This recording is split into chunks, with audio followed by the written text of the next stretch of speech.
ಕಾರ್ತಿಕ ಮಾಸವು ಈಗಾಗಲೇ ಆರಂಭವಾಗಿದೆ. ಅಕ್ಟೋಬರ್ 22ನೆಯ ತಾರೀಕಿನಿಂದ ಆರಂಭವಾಗಿ ನವೆಂಬರ್ 20ನೆಯ ತಾರೀಕಿಗೆ ಮುಕ್ತಾಯವಾಗುತ್ತೆ. ಈ ಮಾಸ ಮುಗಿಯುವಷ್ಟರಲ್ಲಿ ತುಳಸಿ ಸಸ್ಯದ 5 ಎಲೆಗಳಿಂದ ಈ ಚಿಕ್ಕ ಕೆಲಸ ಮಾಡಿದರೆ ಶಿವಕೇಶವ ಇಬ್ಬರ ಅನುಗ್ರಹ ಸಂಪೂರ್ಣವಾಗಿ ಪ್ರಾಪ್ತಿಯಾಗಿ ಈಗ ನೀವು ಅನುಭವಿಸುತ್ತಿರುವಂತಹ ಸರ್ವ ಕಷ್ಟ ದುಃಖಗಳಿಂದ ಮುಕ್ತಿ ಸಿಗುತ್ತದೆ. ಈ ಮಾಸದಲ್ಲಿ ತುಳಸಿ ಗಿಡಕ್ಕೆ ಯಾವ ದಿನ ಜಲವನ್ನು ಅರ್ಪಿಸಬೇಕು, ಯಾವ ಶ್ಲೋಕ ಹೇಳಿಕೊಂಡರೆ ಸಾಕ್ಷಾತ್ ಲಕ್ಷ್ಮಿ ಹಾಗೂ ತುಳಸಿ ದೇವಿಯ ಅನುಗ್ರಹ ಪ್ರಾಪ್ತಿಯಾಗುತ್ತೆ, ಯಾವ ತಪ್ಪುಗಳನ್ನು ಈ ಮಾಸದಲ್ಲಿ ಮಾಡಬಾರದು ಅಂತ ಇವತ್ತಿನ ಈ ವಿಡಿಯೋದಲ್ಲಿ ತಿಳಿಸಿಕೊಡ್ತೀವಿ. ಬನ್ನಿ. ಕಾರ್ತಿಕ ಮಾಸದಲ್ಲಿ ತುಳಸಿ ದೇವಿಯ ಆರಾಧನೆ ತುಂಬಾ ಶ್ರೇಷ್ಠ. ಇದರಿಂದ ಸರ್ವ ಪುಣ್ಯಗಳು ಲಭಿಸುತ್ತವೆ ಎಂದು ಪುರಾಣಗಳು ಹೇಳುತ್ತವೆ. ಕಾರ್ತಿಕ ಮಾಸವನ್ನು ಅತ್ಯಂತ ಶ್ರೇಷ್ಠ ಹಾಗೂ ಪವಿತ್ರ ಮಾಸ ಎಂದು ಹೇಳಲಾಗುತ್ತದೆ. ಈ ಮಾಸದಲ್ಲಿಯೇ ಸಾಕ್ಷಾತ್ ವಿಷ್ಣು ದೇವರು 4 ತಿಂಗಳುಗಳ ನಂತರ ಯೋಗ ನಿದ್ರೆಯಿಂದ ಎಚ್ಚರಗೊಳ್ಳುತ್ತಾನೆ. ಈ ಮಾಸದಲ್ಲಿ ಸಾಕ್ಷಾತ್ ವಿಷ್ಣು ಹಾಗೂ ಲಕ್ಷ್ಮೀ ದೇವಿಯು ನದಿಗಳಲ್ಲಿ ಪವಿತ್ರ ಸ್ನಾನ ಮಾಡಿ ತುಳಸಿ ದೇವಿಯನ್ನ ಪೂಜಿಸಿದರು ಎಂದು ಹೇಳಲಾಗುತ್ತದೆ. ಇದೇ ಕಾರಣದಿಂದ ಈ ಕಾರ್ತಿಕ ಮಾಸದಲ್ಲಿ ನಾವು ಕೂಡ ತುಳಸಿ ಮಾತೆಗೆ ಪೂಜಿಸಿದರೆ ಸಕಲ ಇಷ್ಟಾರ್ಥಗಳು ನೆರವೇರುತ್ತದೆ. ಕಾರ್ತಿಕ ಮಾಸದಲ್ಲಿ ತುಳಸಿ ಸಸಿಗಳನ್ನ ನೆಡುವುದು ಮಂಗಳಕರ. ಕಾರ್ತಿಕ ಮಾಸದ ಯಾವುದಾದರೂ ಒಂದು ಗುರುವಾರದ ದಿನ ಮನೆಗೆ ತುಳಸಿ ಸಸಿಯನ್ನು ತಂದು ನೆಟ್ಟು ಆ ಸಸಿಯನ್ನು ಬೆಳೆಸಲು ಶುರು ಮಾಡಬೇಕು. ಕಾರ್ತಿಕ ಮಾಸದ ಪ್ರತಿನಿತ್ಯ ಬೆಳಿಗ್ಗೆ ತುಳಸಿ ಗಿಡಕ್ಕೆ ಜಲವನ್ನು ಅರ್ಪಿಸಬೇಕು. ಸಂಜೆ ಸಮಯದಲ್ಲಿ ಮನೆಯ ಮುಂದೆ ದೀಪಾರಾಧನೆ ಮಾಡಿದರೆ ತುಂಬಾ ಉತ್ತಮ. ಕಾರ್ತಿಕ ಮಾಸದಲ್ಲಿ ಬ್ರಾಹ್ಮಿ ಮುಹೂರ್ತದಲ್ಲಿ ಎದ್ದು ಸ್ನಾನ ಮಾಡಿ ತುಳಸಿ ದೇವಿಯ ಪೂಜೆ ಮಾಡಿದರೆ ತೀರ್ಥಯಾತ್ರೆ ಮಾಡಿದಂತಹ ಅಖಂಡ ಪುಣ್ಯಫಲ ಲಭಿಸುತ್ತೆ. ಇದರ ಜೊತೆಗೆ ಈ ಮಾಸದ ಪ್ರತಿ ಮಂಗಳವಾರ ಬೆಳಿಗ್ಗೆ ತುಳಸಿ ಸತಿಗೆ ಜಲವನ್ನು ಅರ್ಪಿಸಬೇಕು. ತುಳಸಿಗೆ ಜಲವನ್ನು ಅರ್ಪಿಸುವಾಗ ಈ ಒಂದು ಶ್ಲೋಕವನ್ನ ಹೇಳಿಕೊಂಡು ತುಳಸಿ ದೇವಿಗೆ ನಮಸ್ಕಾರ ಮಾಡಿಕೊಳ್ಳಬೇಕು. ಮಹಾಪ್ರಸಾದ ಜನನಿ ಸರ್ವ ಸೌಭಾಗ್ಯವರ್ತಿನಿ ಆದಿವ್ಯಾಧಿ ಅರಾನಿತ್ಯಂ ತುಳಸಿ ತ್ವಾಂ ನಮೋಸ್ತುತೆ. ಈ ಚಿಕ್ಕ ಶ್ಲೋಕವನ್ನು 3 ಬಾರಿ, 11 ಬಾರಿ ಅಥವಾ 21 ಬಾರಿ ಹೇಳಿಕೊಳ್ಳಿ. ಈ ಮಾಸದಲ್ಲಿ ತುಳಸಿ ಗಿಡವನ್ನ ದಾನ ಮಾಡುವುದು ಕೂಡ ಉತ್ತಮ ಫಲ ತಂದುಕೊಡುತ್ತದೆ. ಕಾರ್ತಿಕ ಮಾಸದ ಗುರುವಾರದ ದಿನ ತುಳಸಿಗೆ ನೀರನ್ನು ಅರ್ಪಿಸುವಾಗ ಆ ನೀರಿಗೆ ಸ್ವಲ್ಪ ಹಾಲನ್ನ ಬೆರೆಸಬೇಕು. ಈ ಮಾಸದ ಅಷ್ಟೂ ದಿನ ತುಳಸಿಯ ಮುಂದೆ ದೀಪಗಳನ್ನ ಬೆಳಗಿಸಬೇಕು. ಈ ಕೆಲಸಗಳನ್ನ ಮಾಡುತ್ತಾ ಬಂದರೆ ಲಕ್ಷ್ಮೀ ದೇವಿಯ ಜೊತೆಗೆ ಕುಬೇರ ದೇವರ ಅನುಗ್ರಹವು ಕೂಡ ಪ್ರಾಪ್ತಿಯಾಗುತ್ತೆ. ಆದ್ದರಿಂದ ಒಂದು ಚಿಕ್ಕ ತುಳಸಿ ಸಸಿಗೆ ಹಳದಿ ವಸ್ತ್ರವನ್ನು ಸುತ್ತಿ ನೀವು ಕೆಲಸ ಮಾಡುವ ಜಾಗದಲ್ಲಿ ಅಥವಾ ವ್ಯಾಪಾರ ಸ್ಥಳದಲ್ಲಿ ಇಟ್ಟುಕೊಂಡರೆ ವ್ಯಾಪಾರ ವ್ಯವಹಾರಗಳಲ್ಲಿ ಉದ್ಯೋಗ ರಂಗದಲ್ಲಿ ವಿಶೇಷ ಏಳಿಗೆ ಉಂಟಾಗುತ್ತದೆ. ಹಾಗೆಯೇ ಈ ಕಾರ್ತಿಕ ಮಾಸದಲ್ಲಿ ವಿಶೇಷವಾಗಿ ತುಳಸಿಯ 5 ಎಲೆಗಳಿಂದ ಈ ಚಿಕ್ಕ ಕೆಲಸ ಮಾಡಿದರೆ ಅದೃಷ್ಟ ಕೂಡಿ ಬರುತ್ತೆ. ಶಿವನ ಅನುಗ್ರಹದಿಂದ ಕಷ್ಟಗಳೆಲ್ಲ ಮಂಜಿನಂತೆ ಕರಗಿ ಹೋಗುತ್ತೆ. ಕಾರ್ತಿಕ ಮಾಸದಲ್ಲಿ ಭೇದ ಭಾವವಿಲ್ಲದೆ ಶಿವಕೇಶವ ಅಂದರೆ ಶಿವ ಹಾಗೂ ವಿಷ್ಣುವಿನ ಆರಾಧನೆಯನ್ನ ಮಾಡಿಕೊಳ್ಳಬೇಕು. ಈ ತುಳಸಿ ಎಲೆಗಳ ಚಿಕ್ಕ ಕೆಲಸದಿಂದ ವಿಷ್ಣು, ತುಳಸಿ, ಲಕ್ಷ್ಮೀ ಕೃಪೆಯ ಜೊತೆಗೆ ಮಹಾಶಿವನ ಕೃಪೆ ಕೂಡ ಪ್ರಾಪ್ತಿಯಾಗುತ್ತೆ.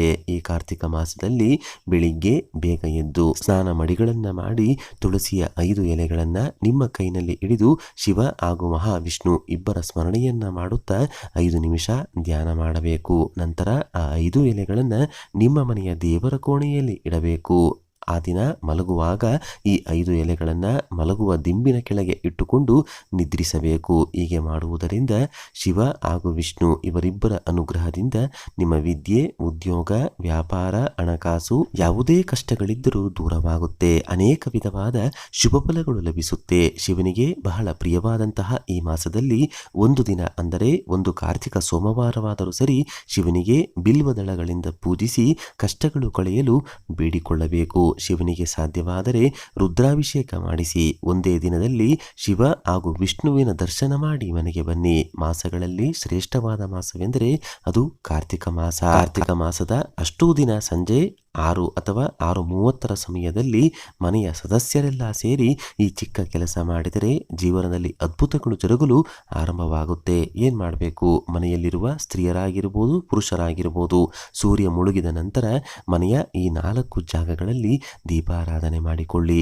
ದೇವರ ಮನೆಯಲ್ಲಿ ತುಳಸಿ ಗಿಡದ ಬಳಿ, ರಂಗೋಲಿಯ ಮಧ್ಯಭಾಗದಲ್ಲಿ, ಮುಖ್ಯ ದ್ವಾರದ ಬಳಿ ಈ 4 ವಿಶೇಷ ಜಾಗಗಳಲ್ಲಿ ದೀಪಗಳನ್ನು ಬೆಳಗಿಸಿ. ಇದರಿಂದ ಮನೆಯಲ್ಲಿ ಇರುವಂತಹ ದೇವತಾ ಶಕ್ತಿ ಜಾಗೃತವಾಗುತ್ತೆ. ಮನೆಗೆ ಪ್ರವೇಶ ಮಾಡುವ ಅಸುರ ಶಕ್ತಿಗಳನ್ನು ತಡೆಯುತ್ತದೆ. ಶಾಸ್ತ್ರದಲ್ಲಿ ತಿಳಿಸಿರುವ ಈ 4 ಜಾಗಗಳಲ್ಲಿ ಕಾರ್ತಿಕ ಮಾಸದ ಅಷ್ಟೂ ದಿನ ಸಂಜೆಯ ಸಮಯದಲ್ಲಿ ದೀಪಗಳನ್ನು ಬೆಳಗಿಸಿದರೆ ಮನೆಗೆ ಪಾಸಿಟಿವ್ ಶಕ್ತಿ ಉಂಟಾಗಿ ಮನೆಯ ಯಜಮಾನನ ಕೆಲಸ ಕಾರ್ಯ, ಉದ್ಯೋಗ, ವ್ಯಾಪಾರ ರಂಗದಲ್ಲಿ ಅಭಿವೃದ್ಧಿಯನ್ನು ನೀವು ನೋಡಬಹುದು. ಮನೆಯಲ್ಲಿನ ಆರೋಗ್ಯ, ಹಣಕಾಸಿನ ಸಮಸ್ಯೆಗಳು ದೂರವಾಗಿ ಸುಖ ಶಾಂತಿ ನೆಮ್ಮದಿ ಕೂಡ ನೆಲೆಸುತ್ತೆ. ಮಹಾಲಕ್ಷ್ಮಿ ದೇವಿಯ ಅನುಗ್ರಹ ಕೂಡ ಪ್ರಾಪ್ತಿಯಾಗುತ್ತೆ. ಹಾಗೆಯೇ ಶಿವನು ಅಭಿಷೇಕ ಪ್ರಿಯನಾದರೆ ವಿಷ್ಣು ದೇವರು ಅಲಂಕಾರ ಪ್ರಿಯ.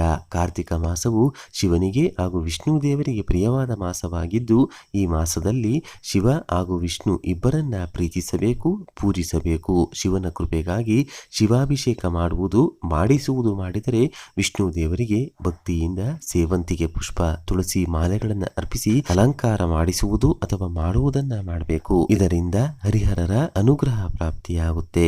ಈ ಕಾರ್ತಿಕ ಮಾಸದಲ್ಲಿ ಶಿವಲೀಲೆ, ವಿಷ್ಣು ಲೀಲೆಗಳನ್ನ ಕೇಳಬೇಕು. ಹರಿಹರರಿಗೆ ಸಂಬಂಧಿಸಿದ ಕತೆ ಪುರಾಣಗಳನ್ನ ತಿಳಿದುಕೊಳ್ಳಬೇಕು. ಈ ಮಾಸದಲ್ಲಿ ಈರುಳ್ಳಿ, ಬೆಳ್ಳುಳ್ಳಿ ಆಹಾರದಲ್ಲಿ ಬಳಸಬಾರದು. ಮಾಂಸಾಹಾರ ಸೇವಿಸಲೇಬಾರದು. ಮದ್ಯಪಾನ ಮಾಡುವವರು ಈ ಮಾಸದಲ್ಲಿ ಆದಷ್ಟು ನಿಮ್ಮ ಅಭ್ಯಾಸಗಳನ್ನು ಬಿಡಬೇಕು. ಕುಡಿತ ಬಿಡಲು ಸಾಧ್ಯವಾಗದಿದ್ದರೆ ಶಿವನಿಗೆ ನಿಮ್ಮ ಕೈನಿಂದ ಜಲಾಭಿಷೇಕ ಮಾಡುತ್ತಾ ಈ ದುಶ್ಚಟ ಬಿಡಲು ಅನುಗ್ರಹ ನೀಡೆಂದು ಶಿವನಿಗೆ ಬೇಡಿಕೊಂಡು ಚಮತ್ಕಾರ ನೋಡಿ. ದಿನ ಕಳೆದಂತೆ ಇನ್ಯಾವುದೇ ದಿನಗಳಲ್ಲಿಯೂ ಕುಡಿಯಬೇಕೆಂಬ ಆಸೆ ನಿಮ್ಮಲ್ಲಿ ಬರುವುದಿಲ್ಲ. ಅಷ್ಟು ಶಕ್ತಿ ಕಾರ್ತಿಕ ಮಾಸದಲ್ಲಿ ಮಾಡುವ ಶಿವಾಭಿಷೇಕಕ್ಕಿದೆ. ಅನಾರೋಗ್ಯ ಸಮಸ್ಯೆ ಇದ್ದವರು ವೈದ್ಯರು ಏನಾದರೂ ತಿಳಿಸಿದ್ದರೆ ಮೊಟ್ಟೆ ಇತರೆ ಮಾಂಸಾಹಾರವನ್ನ ಸೇವಿಸಬಹುದು. ಉಳಿದವರು ಸೇವಿಸಲೇಬಾರದು. ಕಾರ್ತಿಕ ಮಾಸದ ನಿಯಮಗಳನ್ನು ಗಾಳಿಗೆ ತೂರಿ ಜೀವನ ನಡೆಸಿದರೆ ಮುಂದಿನ ಜನ್ಮದಲ್ಲಿ ಊರಿನಲ್ಲಿ ತಿರುಗುವ ಹಂದಿಯಾಗಿ ಜನ್ಮ ತಾಳುತ್ತಾರೆಂದು ಪುರಾಣಗಳಲ್ಲಿ ಉಲ್ಲೇಖವಿದೆ. ಕಾರ್ತಿಕ ಮಾಸದ ಭಾನುವಾರದ ದಿನ ತೆಂಗಿನಕಾಯಿ ಹಾಗೂ ನೆಲ್ಲಿಕಾಯಿಯನ್ನು ಸೇವಿಸಬಾರದು. ಪ್ರದೋಷ ಕಾಲದಲ್ಲಿ ಅಂದರೆ ಸಂಜೆಯ ಸಮಯದಲ್ಲಿ ಶಿವನು ಪರಮೇಶ್ವರನು ಪ್ರಮದ ಗಣಗಳೊಂದಿಗೆ ಭೂಲೋಕ ಸಂಚಾರ ಮಾಡುತ್ತಾನೆ. ಆದ್ದರಿಂದ ಈ ಸಮಯದಲ್ಲಿ ನಿದ್ರೆ ಮಾಡಬಾರದು ಎಂದು ಶಾಸ್ತ್ರ ಹೇಳುತ್ತೆ. ಅಸಲಿಗೆ ಯಾವುದೇ ಮಾಸದಲ್ಲೂ ಸಂಜೆ ಸಮಯ ನಿದ್ರಿಸಬಾರದು. ಕಾರ್ತಿಕ ಮಾಸದಲ್ಲಂತೂ ಸಂಜೆ ನಿದ್ರೆ ನಿಷಿದ್ಧ. ದಂಪತಿಗಳು ಪ್ರದೋಷ ಸಮಯದಲ್ಲಿ ಸೇರಬಾರದು. ಹಾಗೆಯೇ ದಂಪತಿಗಳು ಪ್ರದೋಷ ಸಮಯದಲ್ಲಿ ಸೇರಬಾರದು. ನೋಡಿದ್ರಲ್ಲ, ಕಾರ್ತಿಕ ಮಾಸದಲ್ಲಿ ಯಾವ ತಪ್ಪುಗಳನ್ನ ಮಾಡಬಾರದು, ತುಳಸಿಯ ಎಲೆಗಳಿಂದ ಯಾವ ಕೆಲಸವನ್ನ ಮಾಡಿದರೆ ಅದೃಷ್ಟ ಲಭಿಸುತ್ತೆ ಅಂತ ಇವತ್ತಿನ ಈ ವಿಡಿಯೋದಲ್ಲಿ ತಿಳಿಸ್ಕೊಟ್ಟಿದ್ದೀವಿ. ಈ ಮಾಹಿತಿ ನಿಮಗೆ ಇಷ್ಟವಾದರೆ ತಪ್ಪದೆ ಜೈ ಮಹಾವಿಷ್ಣು, ಜೈ ಮಹಾಶಿವ ಅಂತ ಬರೆದು ಈ ವಿಡಿಯೋನ ಪ್ರತಿಯೊಬ್ಬರಿಗೂ ಶೇರ್ ಮಾಡಿ. ಮುಂದಿನ ಬಾರಿ ಮತ್ತೊಂದು ವಿಶೇಷ ದೈವ ಮಾಹಿತಿಯೊಂದಿಗೆ ನಮ್ಮ ದೇಗುಲ ದರ್ಶನ ಕರ್ನಾಟಕ ಚಾನಲ್ ಮೂಲಕ ಭೇಟಿಯಾಗೋಣ. ಧನ್ಯವಾದ ಸ್ನೇಹಿತರೆ.